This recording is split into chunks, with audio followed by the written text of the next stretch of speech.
할렐루야, 할렐루야. 오늘도 은혜를 사모하여 대면 예배로 나오신 여러분들과 또 온라인으로 또 예배드리는 하나님의 모든 강연의 모든 성도님들을 환영하고 또 축복합니다.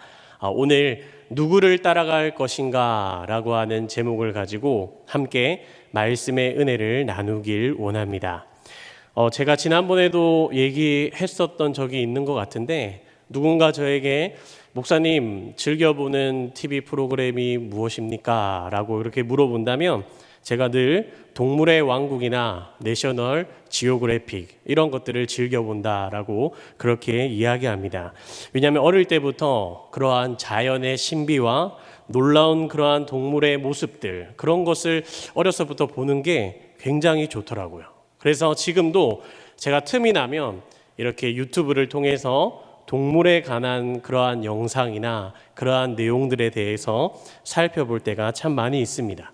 그런데 여러분, 그 중에서 집단 생활을 하는 동물들 중에 대표적인 동물로서 암사자와 그리고 늑대를 꼽을 수 있습니다. 이 암사자들과 늑대는 집단 생활을 영위하며 또 확실한 서열 체계가 갖추어져 있어서 집단으로 사냥하고 또 생활하며 집단으로 이동하는 그러한 삶을 이들이 살아가게 됩니다. 그런데 이 집단이 계속해서 번성하게 되느냐, 아니면 이 집단이 망하여 다 죽게 되느냐라고 하는 문제는 바로 이 그룹의 대장의 리더의 결정에 따라서 당락이 이루어진다라는 것이죠. 지혜로운 대장은 물과 먹이가 풍부한 곳으로 이 무리들을 이끌어서 풍요가 넘치는 생활과 안전함을 그들에게 보장해 주지만, 미련하고 무식한 대장을 만나게 되면 결국에는 잘못된 판단으로 인해서 굶어 죽게 되거나 아니면 다른 동물들의 공격을 받게 된다라는 것입니다.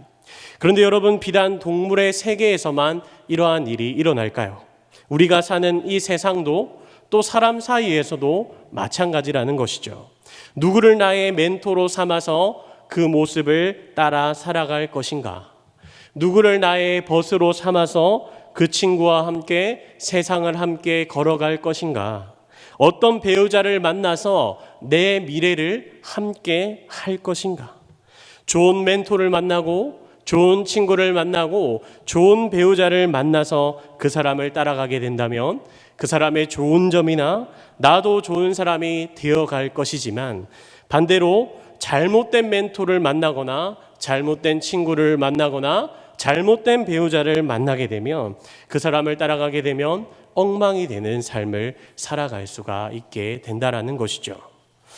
우리가 구약 성경을 읽다 보시면, 특별히 열왕기서 그리고 역대기서를 보시면 하나님의 입장에서 기준을 두었던 사람에 대해서 성경은 이야기하고 있습니다. 여러분, 누구일까요? 네, 맞습니다. 바로 다윗 왕입니다. 그래서 성경에 적혀 있는 대로 왕들을 평가할 때 잘 보시면, 이 왕은 다윗의 길로 행하면, 다윗의 행위를 따라 정직했으면 합격. 반대로 다윗의 길을 버리고 하면 불합격. 이러한 평가를 받게 된다는 것이죠. 즉, 다윗이라는 사람이 하나님이 세우신 그 절대적인 평가의 기준이 되었다라는 것입니다. 이것은 하나님의 역사에서도 또 그 역사를 담고 있는 성경에서도 우리가 볼 수 있는 굉장히 중요한 부분이라는 것입니다. 여러분, 그렇다면 다윗이 여러분 어떤 사람이었습니까? 좋은 사람이었을까요? 아니면 나쁜 사람이었을까요?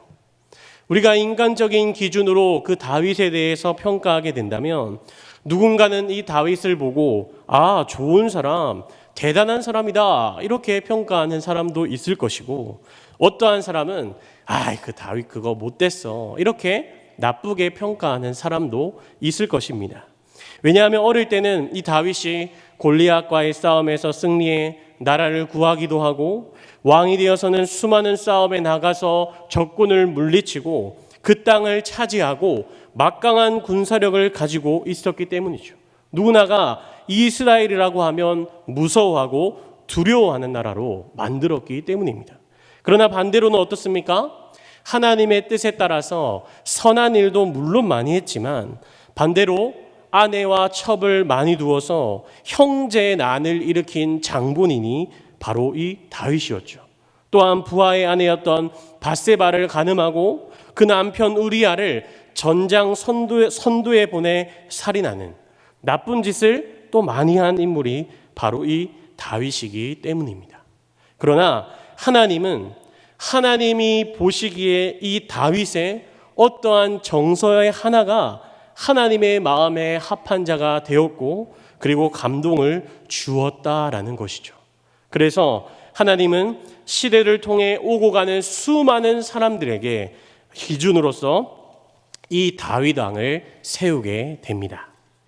제가 지금도 한 가지 아쉬우면서도 꼭 하고 싶은 소원이 있다면 바로 성지순례를 가보고 싶습니다.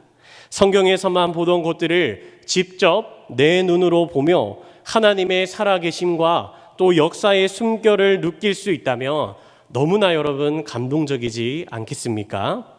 제가 비록 이스라엘 땅에 가보지는 않았지만 이 이스라엘 땅의 총 면적이 강원도보다 1.5배 더 큰 크기라고 그렇게 이야기합니다. 또 이스라엘 나라 곳곳에 보면 이스라엘 국기가 여러 군데 달려 있는데요. 사진 한번 보여주시고, 자, 우리나라에는 우리나라 국기는 태극기라고 이야기하는데 여러분 이 이스라엘 국기는 무엇이라고 하시는지 아십니까? 네, 잘 모르시죠. 한국말로는 정확하게 표현할 수 없지만 흔히 다윗의 별이라고 그렇게 부른다고 합니다. 가운데 있는 이 파란색의 별 모양이 바로 왕인 다윗을 나타내서 그렇게 부른다고 합니다. 여러분 이게 무슨 말일까요? 왜 이스라엘 국기에는 다윗을 표현하는 그 별이 환하게 박혀져 있는 것일까요? 그것은 바로 다윗 왕은 지금도 이 이스라엘 백성들 마음에 살아있는 사람이라는 것입니다. 하나님이 이 다윗을 기준 삼으셨듯이 이스라엘 사람들도 이 다윗을 존경하며 본을 따르고 있다라는 것이죠. 또한 하나님은 이 다윗에게 이렇게 말씀하셨습니다. 사도행전 13장 22절 하반절 말씀을 보시면 이렇게 말씀합니다. 내가 이새의 아들 다윗을 만나니 내 마음에 맞는 사람이라 내 뜻을 다 이루리라 하시더니 아멘. 하나님은 여기서 다윗을 보고 내 마음에 합한 자다. 그를 통해 나의 모든 일을 다 이루게 하시겠다라고 이야기합니다. 그리고 실제로 이어서 23절 말씀에 보시면 이렇게 이야기합니다. 하나님이 약속하신 대로 이 사람의 후손에서 이스라엘을 위하여 구주를 세우셨으니 곧 예수라. 아멘. 하나님이 약속하신 대로 이 사람 다윗의 후손에서 이스라엘을 위하여 또한 우리를 위하여 구주이신 예수 그리스도를 보내주실 것에 대해 말씀하고 있습니다. 하나님의 마음에 합한 자로서 내 뜻을 다 그를 통해 이루겠다라고 그렇게 말씀하시고 우리의 구주 되시는 예수 그리스도까지의 그 탄생까지도 그를 통해 이루시겠다라고 말씀하시는 하나님. 어떻게 보시면 하나님이 성경의 수많은 인물 중에서 이 다윗이라는 인물을 비중 있게 다루고 있는 부분에 대해서 또한 그를 통해 메시아를 보내주시는 모습에 대해서 하나님 너무 다윗을 편애하시는 거 아니야? 이렇게 생각하실지도 모르겠습니다. 하지만 그렇습니다. 하나님은 다윗을 편애하셨습니다. 왜 그랬을까요? 바로 앞에서도 말했듯이 다윗의 정서 하나가, 그 어떤 정신 하나가 바로 하나님의 마음을 감동시켰기 때문입니다. 오늘 읽은 이 시편 16편의 말씀은 여러분 다윗의 시입니다. 아마 성경을 보시면 가로로 이렇게 돼 있을 텐데 다윗의 믹담이다 이렇게 아마 적혀져 있을 것입니다. 그런데 이 믹담이라는 것은 금언가도 같은 것입니다. 즉 다윗이 살면서 자신의 삶의 본보기가 될 만한 가장 중요하고 귀중한 내용을 담고 있는 것이 바로 이 시편 16편의 말씀이라는 것이죠. 그렇다면 다윗의 생애 가운데 무엇이 가장 중요한 그의 고백이었으며 또 그의 금언이었는지 우리 다시 한번 16편 8절 말씀 함께 큰 목소리로 읽겠습니다. 시작. 내가 여호와를 항상 내 앞에 모심이여 그가 나의 오른쪽에 계심으로 내가 흔들리지 아니하리로다. 아멘. 여러분, 다윗이 무엇이라고 고백합니까? 내가 여호와를 항상 어디에요? 내 앞에 모심이요. 항상 내 앞에. 여러분은 항상이라고 하는 이 말을 아십니까? 영어로는 always라고 하는데요. 이 말은 내가 기쁠 때나 슬플 때나 내가 높아졌을 때나 내가 낮아졌을 때나 내가 빈곤에 처해 있을 때나 내가 풍족할 때나 내가 사람들과 같이 있을 때나 내가 혼자 있을 때나 내가 교회에 있을 때나 내가 집에 있을 때나 내가 직장에 있을 때나 내가 깨어 있을 때나 내가 잠들어 있을 때나 상황과 환경을 보고서 행동하고 그에 따라 변하는 것이 항상이 아니라 어떠한 상황과 환경이 찾아온다라고 할지라도 바뀐다고 할지라도 언제나 똑같이 행동하는 것, 그것이 바로 이 항상이라고 하는 말입니다. 많은 사람들이 여러분 교회에 다니면서 하나님을 이용할 때가 참 많이 있습니다. 평소에는 썬데이 크리스천처럼 내 상황과 환경과 그것에 따라서 교회를 취미생활처럼 나간다거나 내가 간절히 필요한 것이 생긴다거나 내 몸이 급한 병중에 놓여있게 된다거나 진급이나 취직의 중요한 시험 앞에서 주님께 그때에만 간절히 기도하는 사람들이 너무나 많습니다. 그러나 여러분, 이 다윗은 달랐던 것입니다.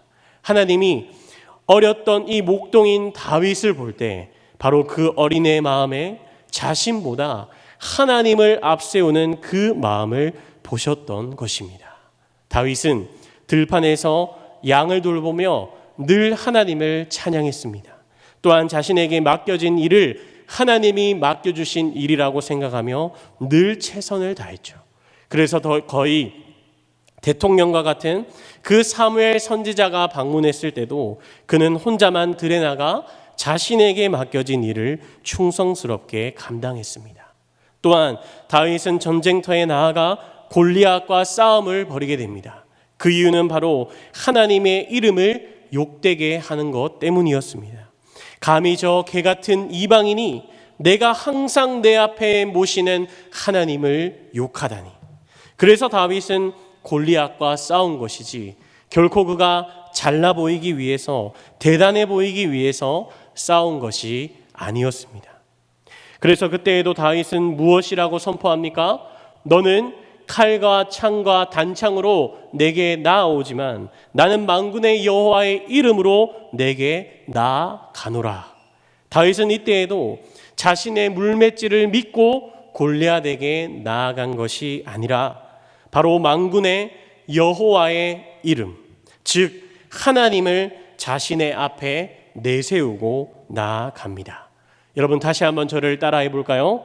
내가 여호와를 항상 내 앞에 모심이여. 여러분, 언제나 다윗 앞에는 하나님이 계셨습니다. 그렇다면 여러분, 다윗은 어디 있었다는 말일까요? 바로 하나님 한 발짝 뒤에 항상 있었다라는 것이죠.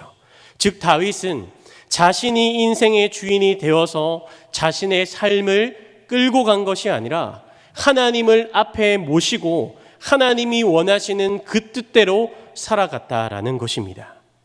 우리는 다윗이 사울 왕을 피해 광야로 도망갔던 모습을 너무나 잘 알고 있습니다.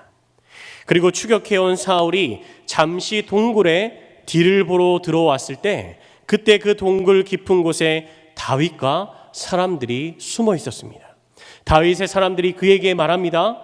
다윗이여 보소서, 여호와께서 당신에게 이르시기를 내가 원수를 내 손에 넘기리니 내 생각에 좋은 대로 그에게 행하라 하시더니 이날이 그날이니이다. 그러나 여러분, 다윗이 이 말을 듣고 사울을 죽여버립니까? 아니죠. 사울의 옷자락을 살짝 베지만 그마저도 마음에 찔림을 받게 되었다라고 성경은 기록하고 있습니다. 그리고 또 한 번 이러한 상황이 발생하게 됩니다. 다윗을 죽이기 위해 사울은 3,000명의 사람들을 이끌고 함께 10강야로 오게 됩니다.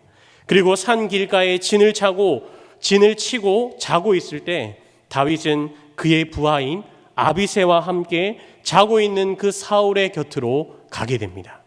이때에도 여러분, 부하인 아비새가 다윗에게 이렇게 이야기했습니다. 다윗이요, 이것은 하나님이 오늘 당신의 원수를 당신에게 넘기신 것입니다. 저에게 명령만 하십시오. 2번 찌를 것도 없이 제가 단번에 머리부터 심장까지 한 번에 꿰뚫고 땅에 박아버리겠습니다. 그때도 여러분, 다윗이 어떻게 했나요? 그래, 기회가 왔다. 복수할 기회다. 할렐루야. 이러면서 3번에 사울왕을 죽여버리자, 이렇게 여러분 이야기했습니까? 아니죠. 아비새에게, 아비새야, 누가 저 사람을 왕으로 세웠느냐?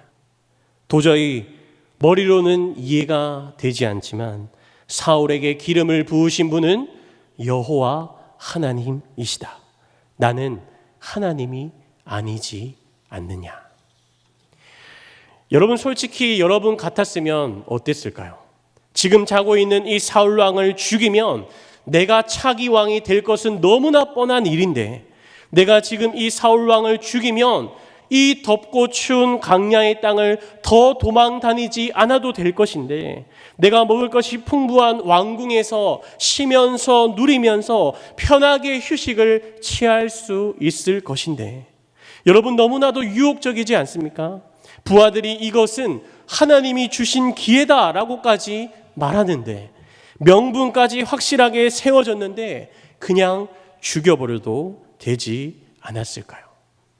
그러나 다윗은 사울을 죽일 수 있는 기회가 2번이나 있었지만 자신의 욕심이나 분노나 환경과 상황을 따라 앞세워 행동하지 않았습니다. 어떻게 했다고요? 내가 여호와를 항상 내 앞에 모심이요. 우리가 이 시대를 살아갈 때도 여러분 마찬가지입니다. 직장이나 학교나 심지어 교회에서도 너무나도 빠르게 흘러가는 이 세상에서 사람들은 저마다 상황과 환경을 바라보게 됩니다. 그리고 그것을 바라봤을 때 안전하게 보이는 길, 빠르게 올라갈 수 있는 길로 걸어가려고 애를 쓰고 노력합니다. 물론 그 길이 사람의 눈에는 빠르게 보일 수 있습니다. 성공의 길이라고 생각할 수 있습니다. 그러나 과연 다윗이 사울을 자신의 방법대로 그때 죽여버렸다면 다윗이 과연 왕이 될 수 있었을까요? 내가 여호와를 항상 내 앞에 모심이요. 하나님은 그 상황 가운데서도 다윗을 지켜보고 계셨던 것입니다. 우리는 좀 더뎌 보이고 답답해 보일 때 이렇게 말하지요. 하나님, 세상은 그렇게 살면 안 돼요.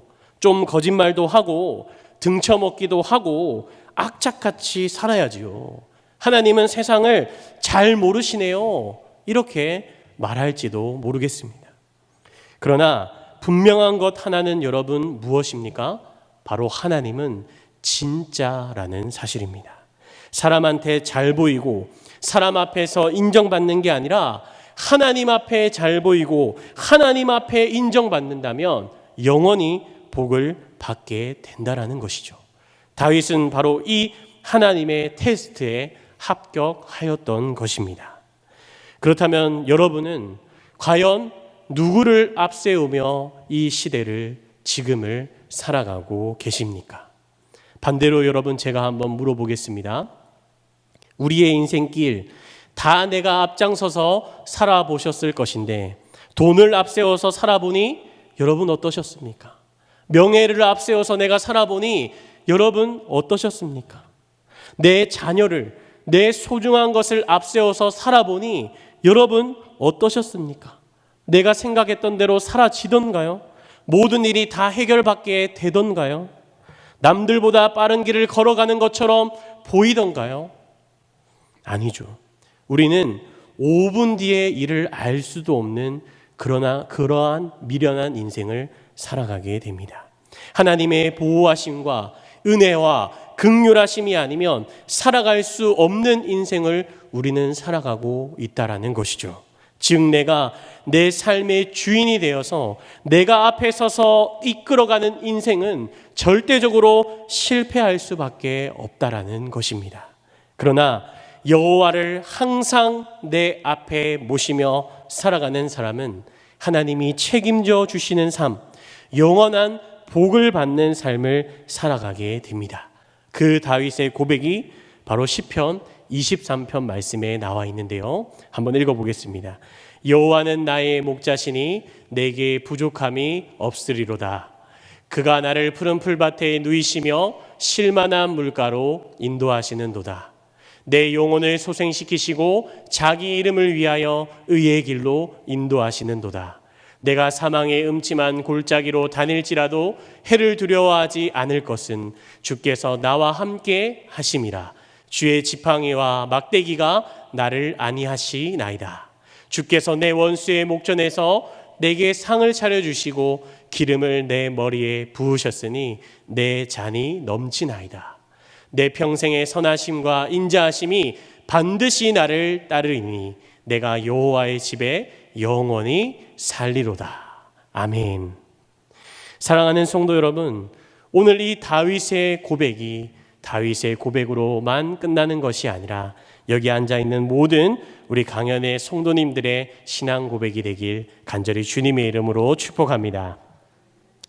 말씀을 마무리하며 늦게 가는 것처럼 보였던 다윗이 지금도 이스라엘 백성들에게 흔드는 그 국기 가운데 기억되어 있다라는 것을 우리가 보게 됩니다. 그러나 여러분 더 중요한 것은 무엇입니까? 바로 이 다윗이 예수 그리스도의 오실 길을 예비하게 되었다라는 것입니다. 우리가 아까 읽었던 사도행전 말씀에 하나님이 약속하신 대로 이 사람의 후손에서 이스라엘을 위하여 구주를 세우셨는데 그분은 예수 그리스도시다. 그렇게 말씀합니다. 즉 다윗이 여호와 하나님을 항상 내 앞에 모시는 삶을 살았더니 내가 부족함이 없는 삶, 하나님이 보호해 주시고 인도해 주시는 여호와의 집에 사는 복된 삶을 살 뿐만 아니라 바로 예수 그리스도 오실 구세주 그 메시아의 길을 예비하게 되는 하나님의 영광이 선포되는 놀라운 일이 그에게 일어났다라는 것입니다. 우리도 여러분 마찬가지입니다. 내가 항상 여호와를 내 앞에 두고 사는 삶을 살게 되면 하나님이 내 삶을 책임져 주실 뿐만 아니라 보호해 주시고 또한 복을 주시는 삶을 살아가게 될 것입니다. 그러나 그것이 끝이 아니라 다윗의 후손에게서 예수 그리스도가 탄생함으로 하나님의 영광을 선포했듯이 우리의 모습을 통해 믿지 않는 그들에게 예수 그리스도를 전하게 되는 하나님의 영광을 그들에게 선포하게 되는 놀라운 일까지도 일어나게 될 것을 믿습니다. 누구를 따라갈 것인가? 오늘 말씀을 기억하시어 내가 내 인생의 주인이 되어 절대적으로 실패할 수밖에 없는 그 삶을 살아가는 여러분들이 아니라 여호와를 항상 내 앞에 모심으로 말미암아 목자 되시는 그 하나님을 따라가는 삶, 그로 인해 하나님이 책임져 주시고 복을 주시는 그러한 귀한 삶을 살아가시는 저와 여러분들이 되시길 간절히 주님의 이름으로 축복합니다. 아멘. 다 함께 기도하겠습니다.